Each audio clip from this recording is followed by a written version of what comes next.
ഒന്നുമില്ല. അന്തം കുന്തമില്ലാത്തവനെ പറ്റിപ്പോയ അബദ്ധം എന്ന് പറയും. സ്വയം സൂപ്പർ സ്റ്റാറാന്ന് പറയുമ്പോ മമ്മൂട്ടി മോഹൻലാൽ ആ ഒരു കണ്ടന്റ് കണ്ടല്ലോ, ഇവർക്ക് പ്രശ്നം ചോദിച്ചു. ഓൽക്ക് എന്ത് പ്രശ്നം എന്ന് ചോദിച്ചു. ഇപ്പൊ കല്യാണത്തിന് ചെല്ലാണ് ആ ചുക്കൂർ എന്നിട്ട് ഇങ്ങനെ നോക്കും ആൾക്കാരെ, എന്നിട്ട് ചെറു കിടന്നു ആലോചിച്ച് മനസ്സിൽ പണ്ടാറടങ്ങി ചാവൂലേ.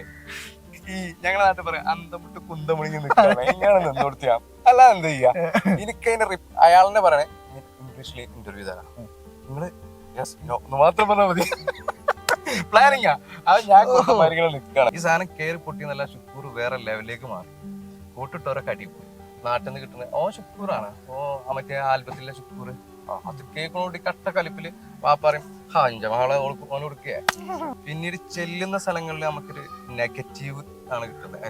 ശുക്കൂറാണ് ഈ ചിരി സാധനം വന്നതോടുകൂടി നമുക്ക് ഇതിനുള്ളൊരു മൂഡ് പോയി. പണി കിട്ടിയെന്ന് പറയാലോ, പക്ക പണിയില്ല. മറ്റുള്ള പണികളൊന്നും നമുക്ക് ചിലപ്പോൾ ഇങ്ങനെ നോക്കി ശിക്ഷാപത്തിന് കഴിഞ്ഞാൽ ഞങ്ങളെ മുന്നിൽ നിന്ന് പോയാൽ കഴിഞ്ഞു. പക്ഷെ നമ്മൾ ഒരു കല്യാണം എന്ന് പറഞ്ഞ സാധനത്തിന്റെ ലൈഫില് അതിനെ കുറിച്ച് നമ്മൾ ഇങ്ങനെ ആലോചിക്കുമ്പോ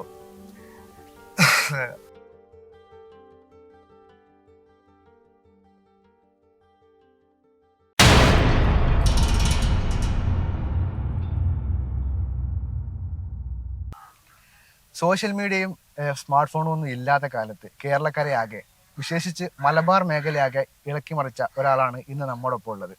ഷുക്കൂർ സുന്ദരന എന്ന് പറഞ്ഞ ഒറ്റ പാട്ടില് കേരളക്കരെ ആകെ ഇളക്കി മറിച്ച ഷാനവാസ് മാമ്പള്ളി, സ്വാഗതം. എങ്ങനെയാണ് ഈ ഷുക്കൂർ സുന്ദരന എന്ന് പറഞ്ഞ പാട്ടിലേക്ക് നമ്മൾ ആദ്യം എത്തിപ്പെടുന്നത്? കാരണം അതായിരുന്നല്ലോ നിങ്ങളുടെ തുടക്കം. നമുക്ക് അവിടെ തന്നെ തുടങ്ങാം. അല്ലേ? അപ്പോൾ ഒന്നുമില്ല, സിമ്പിളായിട്ട് നമ്മൾ സാധാരണ നാട്ടിൻപുറത്ത് സ്കൂളൊക്കെ കഴിഞ്ഞ് 10ാം ക്ലാസ്സൊക്കെ കഴിഞ്ഞതിന് ശേഷം ഇങ്ങനെ കൂലിപ്പണിയും കാര്യങ്ങളൊക്കെ ആയിട്ട് പോകുന്ന ഒരു സമയത്ത് ഈ അഭിനയിക്കാനുള്ള മോഹം ഒരു ചെറുപ്പം മുതലുണ്ട്. ഒരു 3ാം ക്ലാസ് മുതൽ മോണാക്ട് നാടകങ്ങൾ കാര്യങ്ങളൊക്കെ ചെയ്തിട്ടുണ്ട്. അപ്പോൾ അത് ആ ആഗ്രഹം ഇങ്ങനെ മനസ്സിലുണ്ട്. പലയിടത്തും നമ്മൾ ശ്രമങ്ങൾ നടത്തുന്നുണ്ട്, അതൊന്നും വിജയിക്കാതെ പരാജയപ്പെടുന്നു. അങ്ങനെ പോകുന്നൊരു സമയമാണ്. അപ്പോൾ സ്കൂൾ ജസ്റ്റ് കഴിഞ്ഞു, ജോലിക്കൊക്കെ ഇറങ്ങി. ആ സമയത്താണ് പിന്നെ നമ്മൾ കുറച്ച് സുഹൃത്ത് വലയങ്ങളുണ്ട്. ഞങ്ങൾ മെയിൻ അങ്ങാടി എന്ന് പറഞ്ഞ മങ്കട, ഈ മങ്കടയിലെ സുഹൃത്ത് വലയങ്ങള്, അവരുമായിട്ട് എപ്പോഴും നമ്മൾ സംസാരിക്കാറുണ്ട്. ഒരു പ്രൊജക്ട് ചെയ്യണം, എങ്ങനെ ചെയ്യാന്ന് വെച്ചു. അപ്പോഴാണ് ഒരു ദിവസം ഈ ജിയാദ് മങ്കട എന്ന് പറയുന്ന ഒരു സുഹൃത്തുണ്ട്. പുള്ളിൻ്റെ അടുത്ത് നല്ലൊരു ഞങ്ങളൊക്കെ പാടെ ചെയ്തിരുന്ന ഒരു നാടകമുണ്ട്. ആ നാടകത്തിന്റെ ഒരു കണ്ടന്റ് ഉണ്ട്. ആ കണ്ടന്റ് ഒരു പാട്ടാക്കിയിട്ട് അത് ചെയ്യാന്നില്ല. അതായത് അന്നത്തെ ഒരു ട്രെൻഡ് എന്ന് പറഞ്ഞാൽ ആൽബം ഇൻഡസ്ട്രിയുടെ ഒരു ബൂമുള്ള സമയമായിരുന്നു. ഭയങ്കര ബൂം പറഞ്ഞാല് പ്രണയ സോങ്ങുകൾ അടക്കി വാഴുന്ന സാഹചര്യം. കുറെ പേരുണ്ടായിരുന്നു. കൊല്ലം ഷാഫിക്ക, താജുക്ക, അങ്ങനെയുള്ള സലീം കൊടത്തൂര്, അങ്ങനെ കുറെ ടീംസ് ഇല്ലേ. സലീമ ശുക്കൂറിന് കഴിഞ്ഞതിന് ശേഷം ഷാഫിക്കും താജുക്കും അടക്കി വാഴുന്ന ഒരു പ്രണയത്തിന്റെ അഫ്സലിക്ക ആ ഒരു ടൈമിലേക്ക് ഒരു കണ്ടന്റ് ഞങ്ങൾ ക്രിയേറ്റ് ചെയ്യണം. ഞങ്ങളൊന്നുമല്ല, ബിഗ് സീറോ ആണ്. അത് ഞങ്ങളൊരു കോമഡി കണ്ടന്റ് പിടിച്ചിട്ട് ഞങ്ങൾ ചെയ്യണം. ഒന്നല്ലെങ്കിൽ ഇത് കയറി പൊട്ടും, ഇല്ലെങ്കിൽ ഇത് കയറി കേരളാവും. 2 സീ എന്ന് പറഞ്ഞിട്ടുള്ള ഒരു പണിക്കിറങ്ങിയതാ. ഞങ്ങൾ ഗ്രൂപ്പായിട്ട് ചെയ്ത ഒരു പ്രൊജക്റ്റ് ആയിരുന്നു ഷുക്കൂറാണ് സുന്ദര എന്നുള്ളത്. നാടകമായിരുന്നത്. ആ നാടകത്തിനെ പാട്ടാക്കി മാറ്റി. നാടകത്തിൽ മെയിൻ ആയിട്ട് വാപ്പ ആയിരുന്നു അതില് ഒരു പഞ്ചിങ് ക്യാരക്ടർ വന്നിരുന്നത്.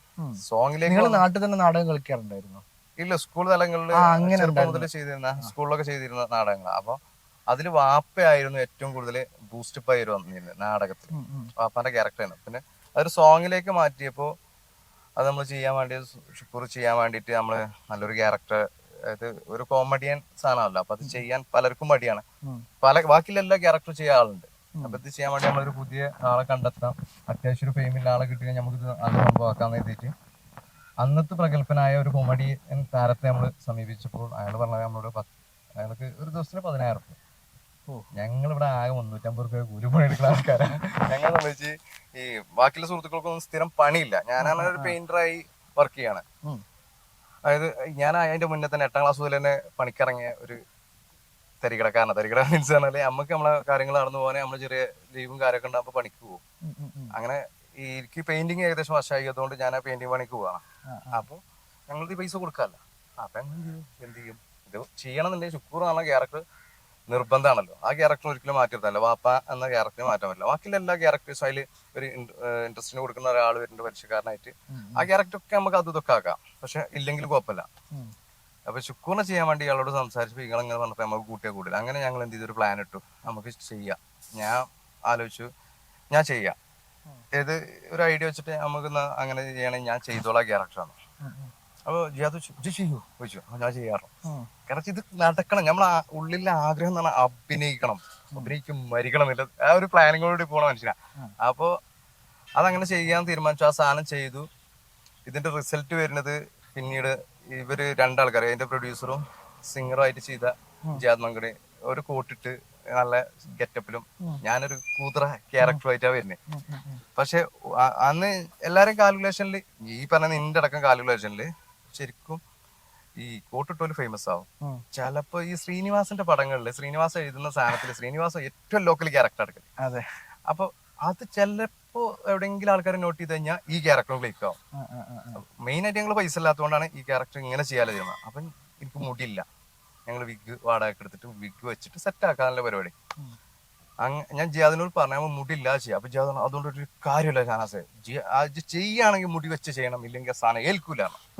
എന്നായിക്കോട്ടെ അങ്ങനെ ചെയ്യാറ്. അങ്ങനെ ഈ മുടിയൊക്കെ വെച്ചിട്ട് നമ്മൾ സാധനം ചെയ്തു. എന്തോ പണ്ടൊരാള് പറഞ്ഞ ഒരു കഷ്ടക്കാലം എന്നൊക്കെ പറയില്ലേ, അതിന് അങ്ങനെ ഇപ്പൊ പറയുമ്പോ ഒരു കോമഡി ആയിട്ട് തോന്നും. അന്ന് അങ്ങനെ പറയാൻ പറ്റില്ല. കാരണം വെച്ചാൽ അതങ്ങോട്ട് കയറി പൊട്ടി. ഈ സാധനം കയറി പൊട്ടി എന്നല്ല, ഷുക്കൂർ വേറെ ലെവലിലേക്ക് മാറി, കൂട്ടിട്ടവരൊക്കെ അടിയിൽ പോയി. അപ്പൊ നമ്മളൊരു ടീമായിട്ട് ചെയ്യുമ്പോ പ്രതീക്ഷിച്ച ആൾക്കാർ, ഞാൻ പോലും പ്രതീക്ഷിച്ച ആൾക്കാർ ഒന്നും ആയതുമില്ല, ഓൾറെഡി ഞാൻ കത്തി കയറും ചെയ്യും. അപ്പൊ പിന്നീട് സംഭവിക്കുന്ന വിഷയങ്ങളാണ് ലൈഫിൽ ഭയങ്കര സ്ട്രഗിളിങ് വന്നത്. അതുവരെ ശരിക്കും ഒരു സുഗമമായ യാത്രയായിരുന്നു.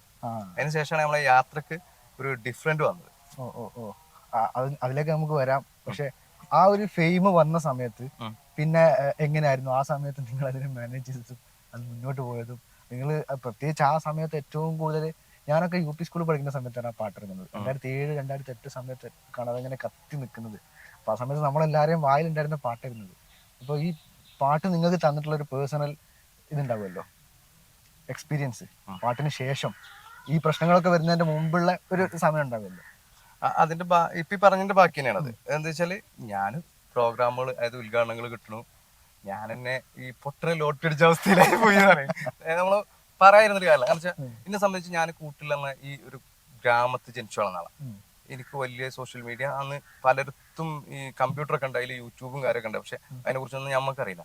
ഈ സാധനങ്ങളൊക്കെ എല്ലാ സമയത്ത് ആയതുകൊണ്ട് തന്നെ നമുക്ക് അതിനെ കുറിച്ച് വലിയൊരു ഐഡിയ ഇല്ലാത്തതുകൊണ്ട് ഇതെങ്ങനെ ഹാൻഡിൽ ചെയ്യണമെന്ന് നമുക്കറിയില്ല. ഇതിൻ്റെ അടുത്ത് ഫോൺ പോലും ഇല്ല, മൊബൈൽ ഫോൺ കറക്റ്റായിട്ട് എൻ്റെ കയ്യിലില്ല. അത് ഈ 1-2 സുഹൃത്തുക്കളെ കയ്യില. അവരുടെ പേര് പറയാത്തതിന്റെ കാരണം പിന്നീട് മനസ്സിലാവും.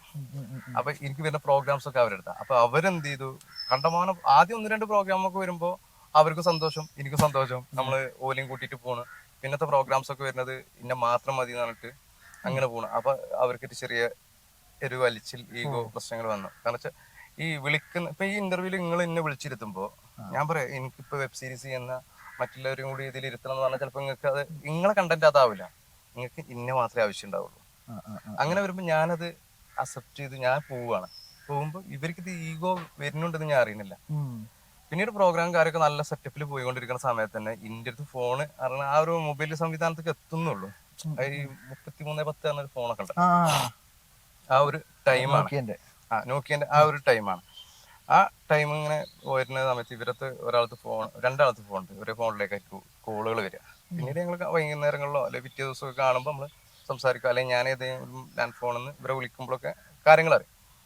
അല്ലെങ്കിൽ അധിക ദിവസങ്ങൾ കണ്ടുമുട്ടും. അപ്പൊ തന്നെ ഇവരറിയാം, അങ്ങനെ പോകും. അപ്പോൾ ഇവരെന്ത് ചെയ്തു, ലാസ്റ്റ് പ്രോഗ്രാമുകൾ ഇവന് ഡേറ്റ് ഇല്ല, ഇവൻ ഭയങ്കര റെമൻഡേഷൻ ആണ് എന്നിട്ട് പതിയെ പതിയെ പതിയെ പതിയെ നമ്മളിങ്ങനെ ജാടക്കാരനായി മാറിക്കൊണ്ടേയിരുന്നു. അങ്ങനെ പ്രോഗ്രാമുകളൊക്കെ കമ്മിയായി തുടങ്ങി. പിന്നീട് ചെല്ലുന്ന സ്ഥലങ്ങളിൽ നമുക്കൊരു നെഗറ്റീവ് ആണ് കിട്ടുന്നത്. ഷുക്കൂറോ, ഈ ചിരി സാധനം വന്നതോടുകൂടി നമുക്ക് ഇതിനുള്ളൊരു മൂഡ് പോയി. നമ്മൾ ഒരുപാട് ആഗ്രഹിച്ച് കഷ്ടപ്പെട്ട് കിട്ടിയ ഒരു സാധനത്തിനെ ആൾക്കാരെ നെഗറ്റീവായി കാണാൻ തുടങ്ങി. സംഭവം നമ്മളത് നെഗറ്റീവ് എന്ന് പറഞ്ഞാൽ നമ്മൾ അത്രയും അതിലേക്ക് ഇറങ്ങിച്ചെന്ന് ആ ക്യാരക്ടർ അത്രയും ജനങ്ങൾ, ഇപ്പൊ നിങ്ങൾ കാണണമെങ്കിൽ നിങ്ങൾ ആ ഒരു ക്യാരക്ടറായിട്ട് ഞാൻ ചെയ്യുമ്പോൾ ഞാൻ നിങ്ങളെ വിശ്വസിപ്പിക്കണം, ഇതാണ് ഞാൻ. ആ വിശ്വാസം കുറച്ച് ഓവറായി പോയി. അതുകൊണ്ടാണ് അങ്ങനെ സീറ്റിംഗ് ആക്കി അവര്. പിന്നെ ഇതിന്റെ ഒരു ഫീൽഡ് ഇങ്ങനെ പതുക്കെ പതുക്കെ ഇങ്ങനെ അവങ്ങി തുടങ്ങി. പിന്നീട് ഇപ്പോ വീണ്ടും വന്നു. അതിന്റെ മുന്നേ തന്നെ ഈ കല്യാണം സമയങ്ങളൊക്കെ വന്നപ്പോ ഞാനത് അതിലൊക്കെ ചോദിക്കാൻ നിൽക്കുക, എങ്ങനെയായിരുന്നു ഈ സംഭവങ്ങളൊക്കെ ജീവിതത്തിന് എങ്ങനെയാണ് ബാധിച്ചത്, നിങ്ങളുടെ പേഴ്സണൽ ലൈഫിനെ ഏതൊക്കെ രീതിയിലാണ് ഇത് എഫക്ട് ചെയ്തത് എന്നുള്ളത്? ജീവിതത്തിലെ അതിന്റെ പോസിറ്റീവ് ഉണ്ട് നെഗറ്റീവ് ഉണ്ട്. അതായത് അന്നത്തെ ഒരു ജനറേഷന്റെ പ്രശ്നമായിരിക്കാം, ഞാൻ ഉൾപ്പെടുന്ന ജനറേഷന്റെ പ്രശ്നമായിരിക്കാം. കാരണം വെച്ചാൽ ഈ ഒരു ക്യാരക്ടറിനെ അങ്ങനെ വിശ്വസിക്കുക, ഇയാൾ അത് തന്നെയാന്ന് പറയാം. അതിൽ ഏറ്റവും കൂടുതൽ എനിക്ക് പണി കിട്ടിയെന്ന് പറയാലോ, പക്ക പണി. മറ്റുള്ള പണികളൊന്നും നമുക്ക് ചിലപ്പോൾ ഇങ്ങനെ നോക്കി ശിക്ഷാപത്തിന്റെ ഞങ്ങളെ മുന്നിൽ നിന്ന് പോയാൽ കഴിഞ്ഞു. പക്ഷെ നമ്മൾ ഒരു കല്യാണം എന്ന് പറഞ്ഞ സാധനത്തിന്റെ ലൈഫിൽ അതിനെ കുറിച്ച് നമ്മൾ ഇങ്ങനെ ആലോചിക്കുമ്പോൾ ഇങ്ങനെ ആലോചിക്കാൻ വെച്ചാൽ അയാളെ പേര് പറയാൻ പറ്റില്ല. അതായത് സ്വന്തം റിലേറ്റീവ്സ് തന്നെ പറയാം, ഓൻ ശുക്കൂറാണ്, ഓന് കൊണ്ടുവരാൻ എനിക്ക് പറ്റില്ല കേട്ടോ. ആ ഒരു മാനസികാവസ്ഥ നിങ്ങൾ ആലോചിച്ചാൽ മതി. ഞാൻ അവരുടെ പേര് പറയുന്നില്ല, കാരണം വെച്ചാൽ അത് പറഞ്ഞിട്ട് അവർക്കൊരു ബുദ്ധിമുട്ടാണ്. ഇന്ന് അവര് വേറെ ലെവലിൽ ജീവിക്കുന്നു, ഞാൻ വേറെ ലെവലിൽ ജീവിക്കുന്നു. ഇന്ന് നമ്മളെ എല്ലാം കൊണ്ട് സമാധാനത്തില. അപ്പൊ ആ ഒരു പ്രശ്നത്തിലേക്ക് വലിച്ചിട്ടുണ്ട്. സോഷ്യൽ മീഡിയ ആണ് ഒരുപാട് ആൾക്കാർ കാണുന്ന പ്രോഗ്രാമാണ്. സ്വന്തം റിലേറ്റീവ്സ് തന്നെ അവൻ ചുക്കൂറായതുകൊണ്ട് എനിക്ക് പെണ്ണുതരാൻ പറ്റില്ല. ഞാൻ എന്താണെങ്കിലും ഞാൻ ജനിച്ച് വളർന്ന എന്റെ ഒപ്പം നടക്കുന്ന എന്റെ റിലേറ്റീവ്സിൽ നിന്നും ആ വാക്ക് കേൾക്കുമ്പോൾ ബാക്കി പുറത്ത് ഞാൻ കേൾക്കുന്നതിൽ വലിയ കാര്യമില്ലെന്ന് ഇന്ന് ഞാൻ ചിന്തിക്കുന്നുണ്ട്. അന്ന് എനിക്ക് അതിന്റെ ഒരു വെളിവും വെള്ളിയാഴ്ച ഇല്ല, അങ്ങനെ തന്നെ പറയാം. കാരണം വെച്ചാൽ ഞാൻ സാധാരണ കൂലിപ്പണിക്കാരനാ. ഇപ്പോ എന്താ പറയാ, അത് ചിന്തിക്കാനുള്ള കഴിവൊന്നും ചെന്നില്ല. അപ്പൊ നമ്മൾ പെണ്ണ് കാണാൻ ചെല്ലുമ്പോ ചിലപ്പം കുട്ടികൾ പറയും ശുക്കൂറാണ് വേണ്ട. പിന്നീട് കണ്ടുപോരുമ്പോ ഇപ്പൊ ശുക്കൂർ എന്ന് പറഞ്ഞാൽ വിഗൊക്കെ വെച്ചിട്ട് സാധനം ആയിട്ട് ഒരു ഗെറ്റപ്പില്ല. നമ്മള് നോർമലി ഒരു പെണ്ണ് കാണാൻ പോകുമ്പോ താടിമുടിയൊക്കെ വെട്ടി വൃത്തിയായിട്ട് വെടുപ്പോടുകൂടിയ പോവാ. അപ്പൊ ചെല്ലുമ്പോ പെണ്ണിന് ചിലപ്പോൾ ഇഷ്ടപ്പെടും, ഫാമിലിക്ക് പറ്റും. പിന്നെ ഇവര് ഇതിനെ കുറിച്ച് അന്വേഷിക്കുമ്പോ നാട്ടിൽ നിന്ന് കിട്ടുന്നത് ഓ ശുക്കൂറാണ്, ഓ മറ്റേ ആൽബത്തിലെ ശുക്കൂർ. അത് കേൾക്കണോടി കട്ട കലിപ്പില് വാപ്പാറയും അഞ്ച മകളെ ഓന് കൊടുക്കേ, മകളറിയും ഏയ് എനിക്കത് വേണ്ട അങ്ങനെ. പക്ഷെ അത് ഇതൊക്കെ എന്താ വെച്ചാല് ഇതൊക്കെ സംഭവിച്ചത് നല്ലീനാണ്. അതിന്റെ കാരണം എന്താ വെച്ചാല് ഇന്നിപ്പോ എന്റെ അടുത്ത് ഞാൻ 14 പെണ്ണുണ്ട്. ഇത് ഞാൻ ഒരു ഇന്റർവ്യൂവിൽ പറഞ്ഞ കാര്യങ്ങൾ തന്നെ. അപ്പൊ ഇപ്പൊ പറയാൻ പോകുന്ന കാര്യം ഞാൻ പറഞ്ഞിട്ടില്ല, അതിലേക്ക് വരാം. എന്താ വെച്ചാല് ഇപ്പൊ ഞാൻ കിട്ടിയിരിക്കുന്നത് ഇന്നെക്കാട്ടിലും 11 വയസ്സ് കുറവിലൊരുത്തിനെയാണ്. സത്യത്തിൽ ഞാൻ പെണ്ണ് തരുമ്പോ ഇവൾക്ക് എന്റെ കണക്കിലൊരു 10-11 വയസ്സൊക്കെ, ഒരു 9 വയസ്സൊക്കെ ഉണ്ടാവുള്ളൂ. അവിടുന്ന് ഈ ലെവലിലേക്കും, അതായത് ഒരു കെട്ടിച്ചാല പ്രായത്തിലായിരുന്നു. പടച്ചോ നമ്മളെ വാര്യല്ലേ എവിടെയോ ഊരിട്ടിക്കണ്, പുളിക്കല പറമ്പ് സ്കൂളിന്റെ ബാക്കിലാണ് ഊരിട്ടിക്കണ്. പക്ഷെ ഞാൻ ഒരുപാട് അകലങ്ങളിൽ പോയിക്കണം. ഇവിടുന്ന് 3 കിലോമീറ്റർ തയ്ച്ചില്ല അവളെ വീട്ടിലേക്ക്. അപ്പൊ അവിടെ എന്റെ വാര്യല് പടച്ച് ഊരിട്ട സാധനം അവിടെ ഉണ്ട്. അത് പക്ഷെ അതിനെ കണ്ടെത്താനും അല്ലെങ്കിൽ അതിനെ കെട്ടിക്കാനുള്ള ഒരു പ്രായമാവണം. അതിലേക്ക് എത്തിപ്പെട്ടു, അത് കിട്ടി. അപ്പൊ നമ്മൾ സമാധാനം സന്തോഷമായി. കാരണം വെച്ചാൽ ഞാൻ ഫീൽഡിലേക്ക് തിരിച്ചു വരാനുള്ള കാരണം ശരിക്കും പറഞ്ഞു കഴിഞ്ഞാല് ഷാഫി ചാപ്പൂസ് എന്നൊരു ചാനലുണ്ട്. അയാള് വന്നിട്ട് എന്നോട് ഒരു ദിവസം കയറി വന്നു, കൊറോണ സമയം ഇങ്ങനെ അവസാനിക്കുക. എന്നോട് പറഞ്ഞു ഒരു ഇന്റർവ്യൂ ആണെന്നാണ്. അപ്പൊ ഞാൻ പറഞ്ഞു നിങ്ങളെ പേരത്ത് ഷാപ്പൂസ്, ആ ഓക്കെ. ഞാൻ ഇനിയിപ്പോ എന്തെങ്കിലും ഇന്റർവ്യൂ തരണ്ട്, ഞാൻ ഫീൽഡ് തൽക്കാലം ബ്രേക്ക് ചെയ്തിരിക്കുന്നു. ഇപ്പൊ ഒരു സമതം ഒരു പടം ചെയ്തിരിക്കുന്നു, പിന്നെ ഞാൻ ചെയ്യുന്നില്ല എന്നൊക്കെ പറഞ്ഞ് ഇങ്ങനെ നിൽക്കുന്ന സമയത്ത് മൂപ്പരാണ് അല്ല നിങ്ങളൊരു ഇന്റർവ്യൂ തരും, നിങ്ങളെ ആൾക്കാർക്ക് ആവശ്യമുണ്ട്. അപ്പൊ ചാപ്പൂസേ ഇത് ഒന്നല്ലെങ്കിൽ നല്ലീനാവും, ഒന്നല് കഷ്ടകാലത്തിന്. അപ്പൊ വൈഫ് പറഞ്ഞോട് നിങ്ങൾ ഒരു മനുഷ്യ പരിയിൽ വന്നിട്ട് നിങ്ങൾ എന്ത് ഇന്റർവ്യൂ കൊടുക്കൂല, നിങ്ങൾ ഇത്ര വലിയ ആളായോ. ഇപ്പോൾ ഇന്റർവ്യൂ ട്രോളാ. മക്കളും വൈഫാണ് എന്റെ ഏറ്റവും വലിയ ട്രോളന്മാര്. അതിന് വിതിഞ്ഞിട്ട് സോഷ്യൽ മീഡിയയിൽ കിട്ടിയ ട്രോളൊന്നും ഒന്നുമല്ല, ഇവരിട്ട് അലക്കി. അപ്പൊ ഓക്കെ നമുക്ക് ചെയ്യാം. ഞാൻ അങ്ങനെ തന്നെ, ഞാൻ അവിടെ പുറത്ത് ഞാൻ കണ്ടിട്ടുണ്ട് വർക്കിനടുത്ത് തന്നാ, ഞാൻ അങ്ങനെ തന്നെ ഇരുന്നാണ്ട് എന്നാ വാ നമ്മൾ എടുക്കാന്ന് അങ്ങനെ എടുത്തു കൊടുത്തു. അപ്പൊ ആ ഇന്റർവ്യൂ ആണ് എന്റെ തിരിച്ചുവരവിന് ഒരു കാരണം. രണ്ടാമത് ഞാൻ കല്യാണം കഴിച്ചിട്ട് ഒരു 2 മാസം കഴിഞ്ഞേക്ക് വൈഫിനോട് വെച്ചു നിങ്ങൾ എന്ത് ശുക്കൂർ പറഞ്ഞ സംഭവത്തിന് ശേഷം പിന്നെ ചെയ്യാത്ത. അപ്പൊ നമ്മൾ കുറെ വർക്കൗട്ട് ചെയ്തു കൊണ്ടി ഇനി ശുക്കൂർ ഇനി ചെയ്തു വെച്ചു. ഇനി ഇങ്ങനെ ചെയ്യാൻ ഞാൻ പരിപാടിക്കില്ല, ഫോണായിട്ട് പോയി തരും വെച്ചു. ആ കട്ടക്കാലം പിടിച്ച ഏർപ്പാടാണ്. കാരണം വെച്ചാൽ ഞാൻ അനുഭവിച്ചത് ഭയങ്കര മാനസിക പ്രയാസങ്ങൾ. അതാർക്കും പറഞ്ഞാൽ മനസ്സിലാവില്ല. എവിടെ ഇപ്പൊ കല്യാണത്തെ വെച്ചിട്ടാണ് ആ ശുക്കൂർ എന്നിട്ട് ഇങ്ങനെ നോക്കും ആൾക്കാരെ, എന്നിട്ട് ചിരി കിടന്നു. ആലോചിച്ചൊക്കെ മനസ്സിൽ പണ്ടാറടങ്ങി ചാവൂലേ. നിങ്ങൾ ആലോചിച്ചു പബ്ലിക് മൊത്തം നിങ്ങളെ നോക്കി പരിഹസിച്ച് ചിരിച്ച എങ്ങനെ ഉണ്ടാവും. ആ ഒരു മാനസികാവസ്ഥ അന്നത്തെ ശുക്കൂർ ചെയ്ത ഷാനവാസല്ല ഇന്ന് ഇരിക്കുന്ന ഷാനവാസ് എന്നല്ല എനിക്ക് നല്ല ബോധ്യമുണ്ട്. നിങ്ങൾ ഇനി ഇവിടെ കിടന്ന് മൊത്തം ചിരിച്ച് മരിച്ചാലും നിങ്ങൾ സെറ്റ് മൊത്തം ചിരിച്ചാലും കുഴപ്പമില്ല. കാരണം വെച്ചാൽ ഞാൻ നിൽക്കാൻ പഠിച്ചു. കാരണം വെച്ചാൽ അതിന്റെ പോസിറ്റീവ് ഞാൻ പഠിച്ചു. അതാ ഞാൻ പറയണേ. അപ്പൊ ഈ വൈഫ് എന്ത് ചെയ്തു, ഇങ്ങൊക്കെ ചെയ്തുവിടാന്ന് വെച്ചു. ഞാൻ ചെയ്യൂല, ഞാൻ പരിപാടി നിർത്തി. ഇനി വല്ല പടം എന്തെങ്കിലും കിട്ടുമ്പോ ചെയ്യാം, ആ ക്യാരക്ടർ ചെയ്യൂല. അങ്ങനെ ചാപ്പൂസ് വന്നിട്ടാണ് നിങ്ങള് ഇന്റർവ്യൂ കൊടുത്താണ്. ആ ഇന്റർവ്യൂ കൊടുത്തപ്പോ അത്യാവശ്യം ഓഡിയൻസിന്റെ ഇടയിൽ ചർച്ചാ വിഷയമാണ്. അപ്പൊ ചാപ്പൂസ് ആണ് ഷാനവാസ്ക പിന്നെ പുള്ളി ഒരു പ്രത്യേക ടൈപ്പിലാണ് സംസാരം. ഷാനവാസ്ക ആ പിന്നെ നമുക്കൊരു പ്രൊജക്റ്റാണ് ചെയ്താലോ. എന്ത് പ്രൊജക്റ്റാ? അല്ല ചുക്കൂറിന്റെ വേറൊരു സാധനം എൻ്റെ അടുത്തൊരു പാട്ടുണ്ട്. അപ്പൊ ചാപ്പൂസ് അത് നടക്കൂലടാണ്. അപ്പൊ ഞാൻ ഈ ഫോൺ കോൾ വരുമ്പോ വൈഫിന്റെ അടുത്ത് നടക്കും. ഇവൾക്ക് ഇത് ഇങ്ങനെ പിടിച്ചത് ഇത് കിട്ടണം. കാരണം വെച്ചാല് നമ്മളൊരു മൈൻഡ് സെറ്റ് കൊടുക്കറിയാം. ഇതിനോട് ഭയങ്കര ആഗ്രഹമുണ്ട്. പക്ഷെ ഈ ഒരു ഓഡിയൻസ് കിട്ടിയ ഒരു റെസ്പോൺസ് ഉണ്ടല്ലോ അതിൽ നമ്മൾ ഒതുങ്ങി പോവാണ്. അപ്പൊ അന്ന ചാപ്പസ് നമ്മൾ ചേച്ചി പാട്ട് കേൾക്കണം, ഈ പാട്ട് കേട്ടു. നോർമലി ഒരു കൊറോണയെ സംബന്ധിച്ച വിഷയം തന്നെയാണ്. അപ്പൊ അത് നമ്മൾ ചെയ്യാം, ചാപ്പൂസ് തന്നെ ഫുൾ സെറ്റ് ചെയ്യണു, ഷൂട്ട് ചെയ്യണു. ചാപ്പൂസ് ഡയറക്ഷൻ സൈഡില് പിന്നെ നമുക്ക് ഒരാളും കൂടി വേണം. അപ്പൊ വൈഫാണ് ഞാൻ പറഞ്ഞു വൈഫിനോട്, വൈഫ് കുറച്ച് കാലം ഞാൻ ഈ കാറ്റുകടല എന്ന സംബന്ധിക്കാൻ പടം ചെയ്തപ്പോ അതിന്റെ ഒരു അസോസിയേറ്റ് ഡയറക്ടർ ഉണ്ട്, ദിക്ഷൻ പ്രേമിന്റെ കുറച്ച് പടങ്ങളിൽ പ്രേമേട്ടന്റെ കൂടെ അസോസിയേറ്റ് ചെയ്ത് ഒരു ഐഡിയ ഉണ്ട്. അപ്പൊ ഞാൻ പറഞ്ഞു നിജ് ചെയ്യാം, ഞാൻ ചെയ്യണമെന്ന് നിജ് ചെയ്യണമെന്നാണോ. അതിൽ ഇപ്പോഴും ലോക്കായി. അപ്പൊ പറഞ്ഞു ആയിക്കോട്ടെ ചെയ്യാൻ. അങ്ങനെ ഞങ്ങൾ ആ പടം ആ പ്രൊജക്ട് ചെയ്യാണ്. ഇത് ആ ഒരു സോങ്. ആ സോങ് അത്യാവശ്യം കുഴപ്പമില്ലാത്ത ജനങ്ങളെ പ്രതീക്ഷിച്ച സാധനമല്ല കിട്ടിയത് എന്ന് മനസ്സിലായി. അപ്പൊ റെസ്പോൺസ് ഉണ്ട്. അപ്പൊ എന്ത് ചെയ്തു, ഞങ്ങൾ ചിന്തിച്ചിട്ട് ഇവൾക്ക് എക്സ്പീരിയൻസ് ഉണ്ടാക്കാൻ കുറച്ച് ഷോർട്ട് ഫിലിം ഒക്കെ അങ്ങനെ ചെയ്തിട്ട് എന്ത് ചെയ്തു, നേരെ വെബ് സീരീസിലേക്ക് നടന്നു. അങ്ങനെ വെബ് സീരീസ് ഇപ്പൊ 6 എപ്പിസോഡായി. ഇനി 7ാമത്തെ എപ്പിസോഡിലേക്ക് പോവാണ്. നന്നായിട്ട് പോകുന്നുണ്ട്, നന്നായിട്ട് പോകുന്നുണ്ട്. കുഴപ്പമില്ലാത്ത ഒരു റെസ്പോൺസ് കിട്ടുന്നുണ്ട്. കാരണം വെച്ചാൽ അതിന്റെ ഒരു രസം എന്ന് പറഞ്ഞാല് സെറ്റില് ഫുൾ കോമഡിയാ. അത് അതിന്റെ വൈബ് നമുക്ക് കാണുന്ന സമയത്ത് കിട്ടുന്നുണ്ട്. ഒക്കെ തഗ്ഗും ട്രോളുകൊണ്ടും പണ്ടാറടക്കും. കാരണം വെച്ചാല് അഭിനയിച്ചാൽ വന്നും അവിടെ ബിരിയാണി ചെമ്പ് മോറുണ്ടാവും.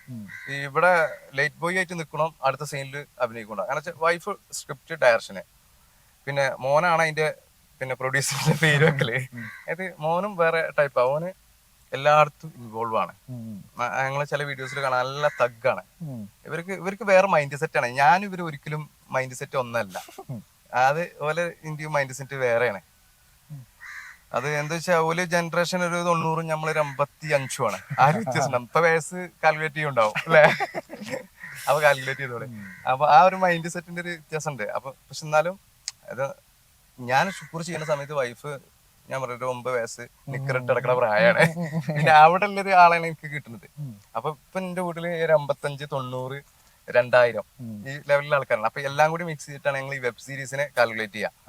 ഞങ്ങള് സ്ക്രിപ്റ്റ് ആയി കഴിഞ്ഞാൽ ഞങ്ങളൊന്ന് ജസ്റ്റ് ചർച്ച ചെയ്യും. ചർച്ച ചെയ്തിട്ട് അതിന് എന്തെങ്കിലും സാധനങ്ങൾ എടുത്ത് കളയണോ, അതിലേക്ക് പുതിയത് ഇന്റെ ജനറേഷന് മനസ്സിലാകുന്ന സാധനങ്ങൾ ഞാൻ പറഞ്ഞു കൊടുക്കും. ഇത് ഇങ്ങനെ പറഞ്ഞാലേ നമ്മളെ ജനറേഷനിൽ തീരുള്ളൂ, ഓലെ ജനറേഷന് ഇത്ര മതി എന്ന് പറയും. പിന്നെ മോനും അത്യാവശ്യം കോമഡി സെൻസിലുകൊണ്ട് ഓനും ഇടപെടും. സ്ക്രിപ്റ്റിൽ ഭയങ്കരമായിട്ട് ആൾക്ക് ഇപ്പൊ ഒരു 10 വയസ്സായിട്ടുള്ളൂ, പക്ഷെ ഒരു 15 വയസ്സിന്റെ പക്വതുണ്ട്. ഇത് കാണുമ്പോ ഭയങ്കര സംഭവം നോൻ കരുതണ്ട, ഇതൊന്നുമല്ല, ചെറുതിപ്പിച്ച് തള്ളിയതാ. അല്ല, ഇത് കാണുമ്പോ ഇപ്പച്ചി ഇങ്ങനെ ബൂസ്റ്റ് ചെയ്തില്ലേ, തള്ളിയതാ പറയാ. ആൾക്ക് സെൻസ് ഉണ്ട്. ഒരു വീഡിയോ കണ്ടിട്ട് ഇപ്പച്ചി ഇന്നെ ബൂസ്റ്റ് ചെയ്യുന്നില്ല എന്നുള്ളൊരു വീഡിയോ അത് സംഭവിച്ചാണേ. വൈഫാണ് ഈ കണ്ടന്റ് ഉണ്ടാക്കുക. അപ്പൊ വൈഫ് ഞാൻ ചെയ്യുമ്പോ ഇക്ക് നല്ല ക്യാരക്ടർ തരികയെന്നുള്ളൊരു പരാതി. സംഭവം അങ്ങനെയല്ല, ഓന് ചെയ്യാൻ പറ്റുന്ന ഡയലോഗ്സ് ചെറിയ കുട്ടിയല്ല, അപ്പൊ ഡയലോഗ്സോ അല്ലെങ്കിൽ പെർഫോം ചെയ്യാൻ കിട്ടൂല കരുതണ് ഇവന് കൂടെ. അപ്പൊ ഇവന് ഈഗോ അടിച്ചു തുടങ്ങി. ഇമ്മച്ചി ഇപ്പച്ചിനെ മാത്രം ബൂസ്റ്റ് ചെയ്യാണ്, ഇന്നെ ബൂസ്റ്റ് ചെയ്യണില്ലാണ്. അപ്പൊ എന്നാ വേണ്ട, അതന്നെ ഒരു കണ്ടന്റ് ആക്കിട്ട് ആ സാധനം ആക്കി കൊടുത്തു. നമ്മളത്തെ എന്ത് കിട്ടിയാലും അത് കണ്ടന്റ് ആവും. അത്രേ ഉള്ളൂ. അങ്ങനെ